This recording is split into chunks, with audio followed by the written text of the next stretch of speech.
2020 সালের করোনা মহামারীর পরে চীনে আবারও নতুন একটি ভাইরাস চোখ রাঙাচ্ছে, যার নাম কিনা হিউম্যান নিউমোনিয়া। এতে সংক্রমিত হয়ে দেশটির হাসপাতালগুলোতে বাড়ছে রোগীদের ভিড়।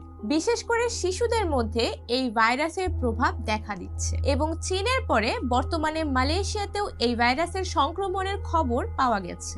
দেশটির স্বাস্থ্য মন্ত্রণালয় থেকে সচেতনতা অবলম্বনের পরামর্শ দিয়েছে বলে জানিয়েছে সংবাদ মাধ্যম ইকোনমিক টাইমস। প্রতিরোধমূলক ব্যবস্থা হিসেবে দেশটির জনগণকে মাস্ক পরিধান করা এবং বারবার সাবান দিয়ে হাত ধোয়ার পরামর্শ দিয়েছেন বলেও জানা গেছে। এদিকে ভারতের বেঙ্গালুরুতেও প্রথমবারের মতো দেখা গেছে ভাইরাস HMPর প্রাদুর্ভাব। এক প্রতিবেদনে সংবাদ মাধ্যম এনডিটিভি জানিয়েছেন, এই নতুন ভাইরাসে সংক্রমিত হয়েছে দুটি শিশু, যাদের বয়স কিনা 3 মাস ও 8 মাস।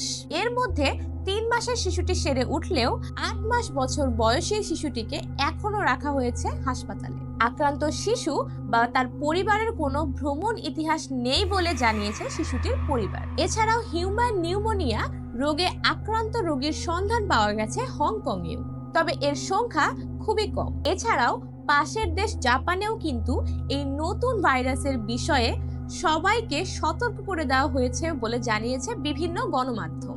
HMTV এই ভাইরাসটি যদি কারোর হয় তাহলে তার সাধারণত জ্বর ও ঠান্ডা লাগার মতো খুব স্বাভাবিক উপসর্গ দেখা দেয় এবং শীতের মৌসুমে কিন্তু এই ভাইরাসটি বেশ সক্রিয় হয়ে ওঠে। কিন্তু বর্তমান পরিস্থিতিতে এই ভাইরাস নিয়ে কোনো আনুষ্ঠানিক তথ্য কাউকে না দেওয়ার জন্য অনেকটা তথ্য গোপনের আশঙ্কা করছেন অনেকে।